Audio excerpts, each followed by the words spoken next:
This is Psalm chapter 94, verse 14. It says, "For the Lord Yahweh will not cast off his people, neither will he forsake his inheritance.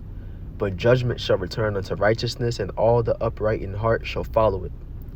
I want to give all praise, honor, and glory unto Yahweh, Bahashem Yahweh Shai, Baharach HaKadosh. I want to give double honors to the apostles and elders of GMS who have taught us this word, teach us this word today. And I'm going to give a salutation unto the elect of the nation of Israel. This is the brother Yatta Zagba with the GMS Nebraska camp. This is GMS Endeavor. And in this lesson, I want to go over the mercies of Yahweh Bahashem Yahweh Shai, the mercies that he will have, that the Most High, through his Son, will have upon our nation, and allowing us to rule over the earth, and allowing us to once again have dominion over the land of Israel, and come back to serve Yahweh Bashim Yahweh Shai in righteousness as a nation, and like I said, it will be a very merciful thing once we take the kingdom, because as the scriptures call our nation, we are a stiff-necked people, the Negroes, Latinos, and Native Americans. And why does it call us that? Well, it is because time and time again, we have constantly went off from Yahweh Ba'ashem Yahweh Shai. When you go into the old covenant that the Most High Yahweh, who is the one true power, that he made with our people, we said that we would keep the ways that the Most High gave us to follow. We would keep the laws. And he gave us the laws. Why? Because we were a special people unto the Most High. It was, through the law that represented how the Most High was dealing with us. And only us. He wasn't dealing with all these other nations. They didn't mean anything to him. We mattered to him. We were his favorite people. And that's why he gave us the laws. That's why he gave us the land of Israel. And so when he gave us the laws, we said that we would follow the laws, and when you go into Exodus chapter 20, what's the first thing that that it says? Thou shalt have no other gods before me. Now, what did we do time and time again? We went off into idol worship, following all the gods and all the ways of the heathen, and we were walking in wickedness, and it got we were in a great deal of wickedness over a very long period of time, to where, hey, you look at our people today, those of our people who don't have this truth, and they're following, Jesus and, Islam and all these different things, and we have been doing things like this over a long period of time, going all the way back into the Old Testament, going all the way back into, before the Babylonian captivity. We have been doing this unto the Most High. But through the Most High's love and his mercy, he won't forsake us. As we read here in Psalms chapter 94, now let's get into Baruch chapter, we're going to go into Baruch chapter 4 and verse 6. Because it says, we'll start at verse 5. It says, "Be of good cheer, my people, the memorial of Israel. Ye were sold to the nations, not for your destruction, but because ye moved the Most High to wrath, ye were delivered unto the enemies." And so all the captivities that we have been in, the captivity that we are in today here under Esau, who was the so-called white man, we are in this captivity. Why? Because of disobeying the Lord.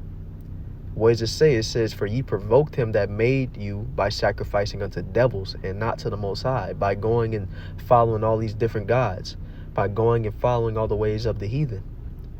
Now, like it said in verse 6, we were sold unto the nations, but it wasn't to destroy us. It wasn't to completely wipe us out. It was to chastise us. It was to, teach us a lesson. And so when we read on, it says, or actually, that's good there, So let's go into Romans chapter 11. Because like I said, us being in this captivity was to teach us a lesson. It was to show us the It was to show us the fruits of wickedness. It was to show us what happens when we go off from the Lord, what it gets us. This whole experience of everything that we've gone through as a nation up to this point was it was a punishment. But it's just like when you are to whoop your child. You're doing that so your child can learn to not do whatever he did no more. And so it makes him act right. Just like a father would chastise his son. That's what the Most High did with the nation of Israel. That's what he's doing right now. So let's get into Romans chapter 11, verse 1. It says, I say then, hath the Most High cast away his people? The Most High forbid. For I also am an Israelite of the seed of Abraham, of the tribe of Benjamin.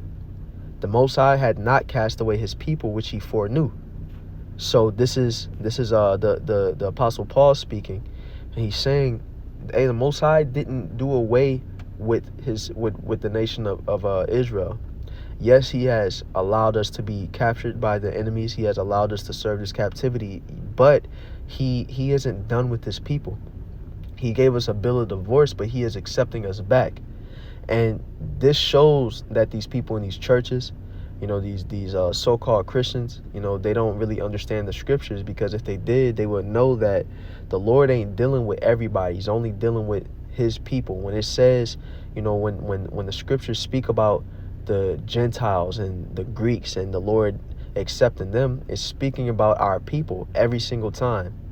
It's speaking about our people who were following Greek fashion, who were following the fashion of the Gentiles. That's always what it was speaking about. These scriptures, from start to finish, this Bible belongs to the nation of Israel. The Most High was always dealing with us. And it says that he hasn't cast us away. It says, what ye not what the scripture said of Elias, how he make an intercession to the Most High against Israel, saying, Lord, they have killed thy prophets and digged down thine altars, and I am left alone, and they seek my life. But what said the answer of the Most High unto him? I have reserved to myself 7,000 men who have not bowed the knee to the image of Baal. So that's a very important thing right there. And that goes into the mercies that I was speaking about before. Because even though we have, been sold unto the nations, we're serving this punishment, through the mercy of the Lord, he left an elect. He left, like it says here, those 7,000 men. Now, it's not literally 7,000 men. 7,000 just represents, a number, a complete number, a perfect number. It's speaking about the elect. You have the 144,000 prophets, and you have the 1/3 of the nation of Israel that, what does it say, have not bowed the knee to the image of Baal. Now, those are the people in this time who have come back to Yahweh Ba'ashem Yahweh Shai and have served him in righteousness, that won't bow the knee to the image of the beast, that won't take that MOTB when it comes out, that will have completely devoted themselves unto Yahweh Ba'ashem Yahweh Shai and followed him. Followed the Most High, by following Yahweh Shai and going into the mercies. That's where Yahweh Shai comes in. Because the whole reason why the elect even had a chance to come into this truth and to have a chance at salvation is because of who? Yahweh Shai, through his sacrifice. When Yahweh Shai went up on that cross and sacrificed himself, he did that to cover the sins of the elect. He did that to open up an opportunity for our nation to get right with the Most High. But the only people who will have gotten right and turn to Yahweh Ba'ashem Yahweh Shai are the elect. So that's why when we go into verse 5, it says, even so then at this present time also there is a remnant according to the election of grace. And that remnant are the people who are set apart of our nation, the righteous of our nation in this time. Because as you can see, when you look at our nation, not everybody is in this truth. Not everybody's following Yahweh Ba'ashem Yahweh Shai. You still have a majority of our people who is walking in all sorts of manners of wickedness, But what does it say? That remnant is according to the election of grace. That elect are those who were set apart from uh from the beginning. And it was by grace. It was by nothing that we did as a nation that we deserved for Yahweh Shai to do what he did. We deserve a chance at salvation. No, it was because of, the Most High's love for us that he sent his son in and sacrificed him. And what does the scripture say? It says that it pleased the Most High to bruise Yahweh Shai. Why? Because it was for us to have a chance. It was all an act of love and mercy. So let's read on. It says, and if by grace, then it is no more of works. Otherwise, grace is no more grace. But if it be of works, then it is no more grace. Otherwise, work is no more work. So what it's saying is, we didn't do nothing. We didn't have no good works, or we didn't do no action that made the Most High be like, oh man, you know what? I'm gonna give them another chance. That was real honorable what they did. No, we was spitting in the Lord's face for the whole time. We was being a stiff-necked people. Yet the Most High gave us a chance, and he washed us. He gave us he gave the elect a pure heart, and now you have, today, we're striving to be a part of that number. We're striving to please Yahweh Ba'ashem Yahweh Shai. Why? Because of that clean heart that the Lord is giving his elect, because of the renewing of the mind that the Lord is giving the elect. That's that grace. It says, what then? Israel had not obtained that which he seeketh for, right? Because you still have the 2/3. But it says, but the election have obtained it, and the rest were blinded. So through the mercies, our nation has a chance. Through who? Through the remnant. Through those who have obtained the grace of Yahweh Ba'ashem Yahweh Shai. And so that brings us to Jeremiah chapter 3, verse 14. Because what does it say? It says, turn, O backsliding children, said the Lord, for I am married unto you. Right. So who is those backsliding children? That's speaking about the nation of Israel, those stiff-necked people. But it says the Lord is married unto us. We are the Most High's woman. We are the people of whom, the Most High Yahweh has only dealt with. It says, and I will take you one of a family, Salakia, and I will take you one of a city and two of a family, and I will bring you to Zion. Now, what this is saying is,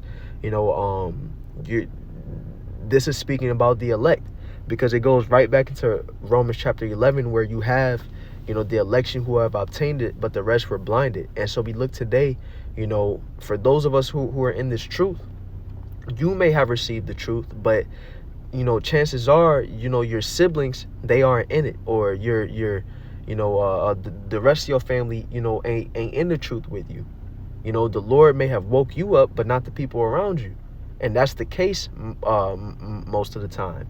That's why it's saying, I will take you one of a family and a Salakia. I keep saying that. I will take you one of a city and two of a family, and I will bring you to Zion. That's speaking about how the Lord is picking certain people and waking certain people up to this truth in our nation. It says, and I will give you pastors according to mine heart, which shall feed you with knowledge and understanding. And those are those prophets, really going back to the elders which came before us, the apostles, and the men that came before us that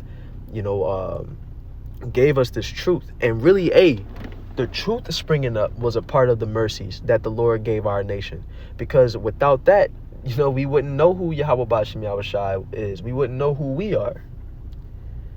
So those are those pastors according to the Lord's heart, which shall feed us with knowledge and understanding. Knowledge and understanding of what? Of the truth. It says, and it shall come to pass when ye be multiplied and increased in the land in those days, said the Lord, they shall say no more the ark of the covenant of the Lord, neither shall it come to mind, neither shall they remember it, neither shall they visit it, neither shall that be done anymore. Right? The ark of the covenant is going to be a thing of the past, right? Because the old covenant is going to be a thing of the past. Once we get into the kingdom, we're going to be under the new covenant, and that's going even more into those mercies. Why? Because in the new covenant, what will be the thing in the new covenant? The law, statutes, and commandments will be written in our inward parts. And so we won't be able to sin anymore. We will we will be perfect we'll be, 100% perfect in serving Yahweh Ba'ashem Yahweh Shai. And so the old covenant and the way of serving the Most High before will be a thing of the past. And this is, we're going to hold the kingdom forever.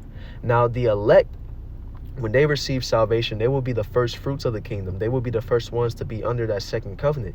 But like I mentioned before, well, let's go back to Romans 11 real fast. Romans 11 verse 25, because what does it say? It says, or not verse 25, we're going to go to verse 26. It says, and so all Israel shall be saved, as it is written, there shall come out of Zion the deliverer, and shall turn away ungodliness from Jacob. All Israel shall be saved. Now, we know that only the 1/3 is going to pass through the fire, as it says in Zechariah chapter 13. Only the remnant are those who are set apart for salvation in this time, but all Israel is going to be saved, because through the remnant in the kingdom, their children are going to be the 2/3 who didn't make it on this side. The 2/3 will be reincarnated in the kingdom after some time as the children of the elect. And so that's how all Israel shall be saved. And then let's read on. Verse 27, it says, for this is my covenant unto them when I shall take away their sins. So once we're in the kingdom, and the 2/3 that come back as the children of the elect, they're going to be under that second covenant, and they're going to be good. And so even in the face of all the wickedness that we've done against the Lord, of all the wrongdoings that we've done, all the vile acts, the backsliding we've done, the idol worship we've done, the Lord is going to allow all his people to be perfect. And this process of the captivity and the afflictions and, this, even the elect that saved, the straight gate that the elect will go through, it's all to get us right. It's all to purify us, to be acceptable unto the Most High. And this whole thing was all so that, we could turn back into Yahweh Ba'ashem Yahweh Shai. Hey, it's beautiful. And and this is all a merciful act. We have to look at it that way, because that's what it is. All of this is through the mercies of Yahweh Ba'ashem Yahweh Shai.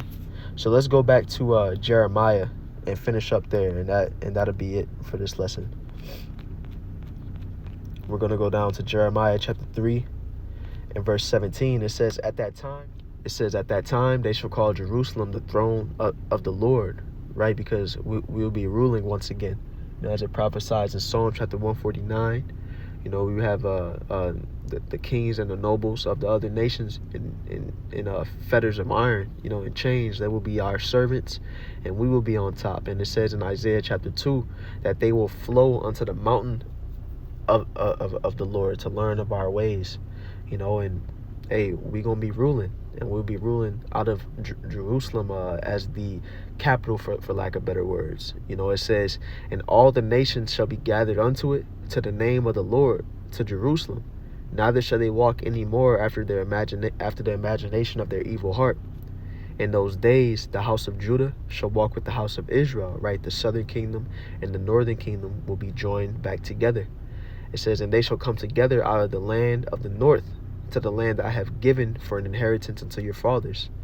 Right, because we are in the land of the north right now, being North America, being, where this wicked man Esau is ruling right now, and we will be saved out of this land when the destruction comes. The elect will be saved, and after that we will be set once again in our land to rule over the earth, in a new heaven and new earth, so that's all I wanted to grab in this lesson, man. Call all Yahweh Ba'ashem Yahweh Shai for mercy, for grace unto our nation, and for bringing us back unto the Most High. Call all Yahweh Ba'ashem Yahweh Shai. Once again, giving double honors to the apostles and elders of GMS, and a salutation unto the elect.